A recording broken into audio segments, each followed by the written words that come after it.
Yes, brother. Good evening, Mr. Zakir Naik. My name is Gulab Chand Vishkarma, and I have a question. Bakrid is very Kareeb, very near this time, and the Muslim faith believe that on the occasion of Bakrid, they sacrifice the goats, buffaloes, and cows, and all that. And according to the Islam, insaniyat and humanity is very important, and every faith should be pity and kind on animals and human being and all that. Then if they believe in this, then why they give the sacrifice of goats, cows and buffaloes on the occasion of Bakrid? Whether they should do it, whether it is in favor of humanity or insaniyat. Brother asked a very good question, that why are we sacrificing goat on Bakrid? If it's not a Bakrid, can we sacrifice goat? No. Any animals, any No, animals. can we sacrifice goat if there's no Bakrid?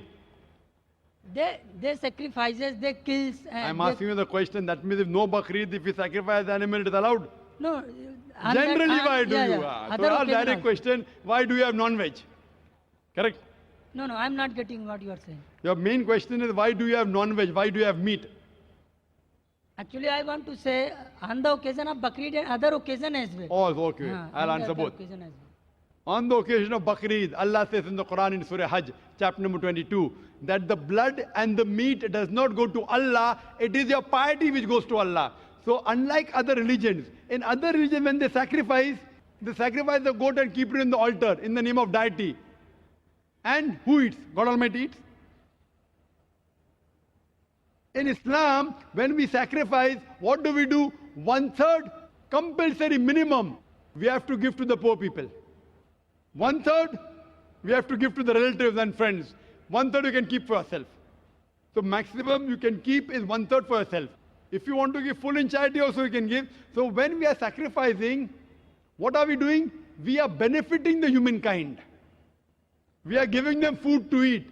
Now giving food to eat is good or bad, brother?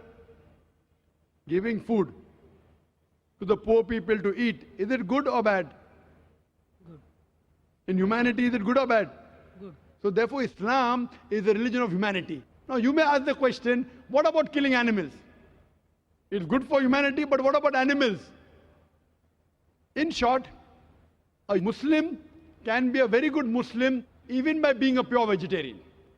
It's not compulsory in Islam that you should have non-veg, but since Almighty God has given us permission to have non-veg, why should we not have non-veg? Allah says in the Quran, in Surah Ma'idah, chapter number 5, verse number 1, eat of the four-footed animal which has been made lawful for you.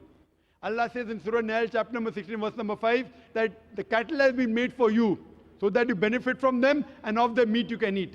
The same message repeated in Surah Mu'minun, chapter number 23, verse number 21, that in the cattle is an instructive sign. From the belly you drink milk, and of the meat you eat. So since Almighty God has given us permission, why should we not have it?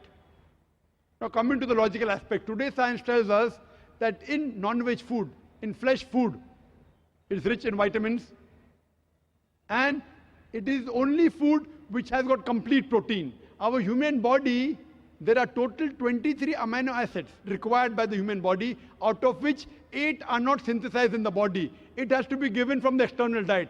There is no vegetarian food which gives you all the 8 amino acids.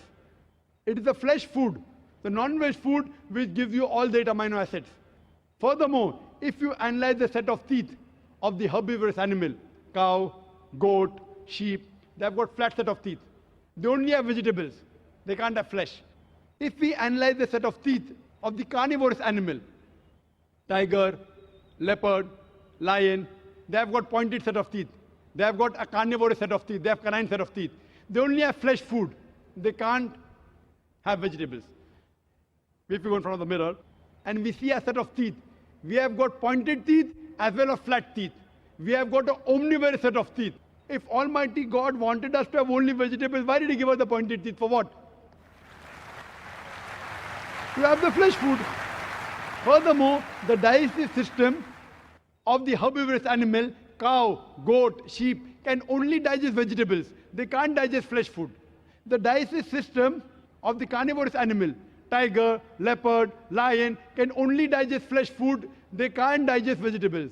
But the digestive system of the human being has got small intestine and long intestine. We can digest vegetable as well as fresh food. If Almighty God wanted us to have only vegetables, why did He give our digestive system we can digest both? Furthermore, there is a misconception that Hindus should not have non-veg. It's misconception.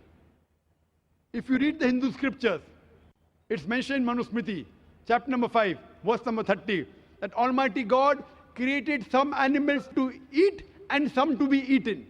If you eat the animals that have been created to be eaten, you're not doing a sin. It's mentioned in Manusmriti, chapter number 5, verse number 31, that Almighty God has created some animal for sacrifice.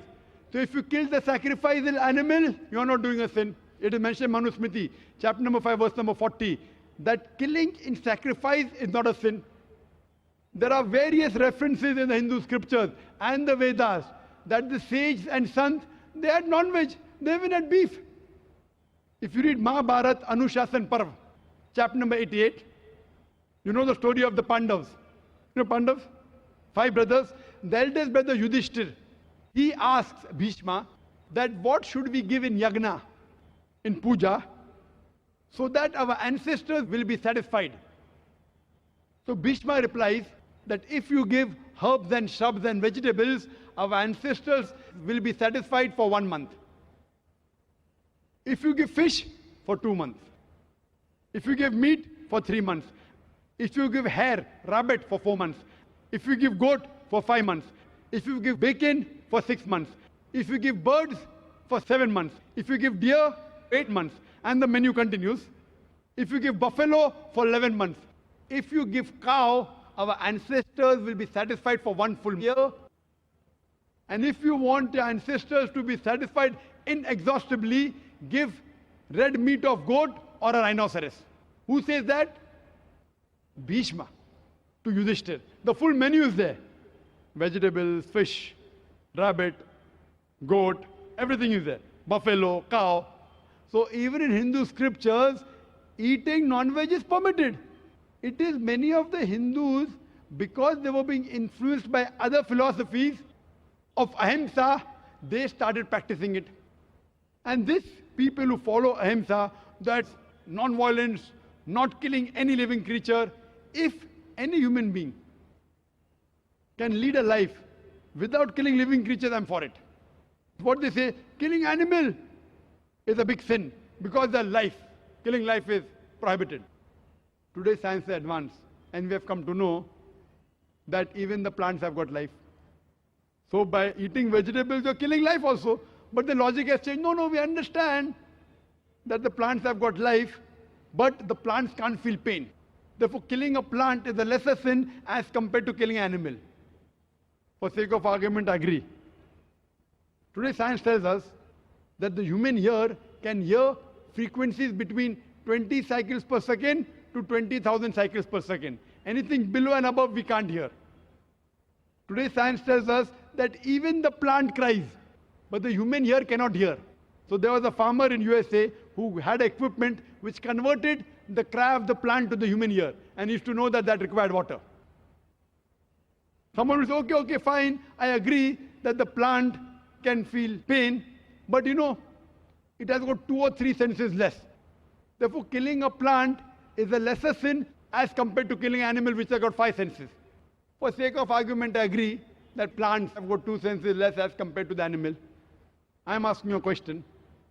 That suppose your brother, God forbid, if he is born deaf and dumb, and when he grows up, someone comes and kills him. So will you go and tell the judge, me Lord, give the murderer less punishment because my brother, he was deaf and dumb? Will you say that? You will tell the judge, give him a bigger punishment. My brother was masoom. He could not hear, he could not speak. So in Islam, it does not work like that. 2 senses more, 2 senses less. Allah says in the Quran in Surah Baqarah chapter 2 verse number 168, eat of the good things we have provided for you. What is good, what is tayyib you can have. And furthermore, I personally have got no problem. If the non-Muslim don't want to have non-veg, I have got no problem. Personally. Only when they tell me it's a sin or you tell me it's against humanity, I give the reply. Personally, if the non-Muslims continue having vegetarians, good for me. If all the non-Muslims start having non-veg, then the price of mutton and beef will go high. Personally, I've got no problem.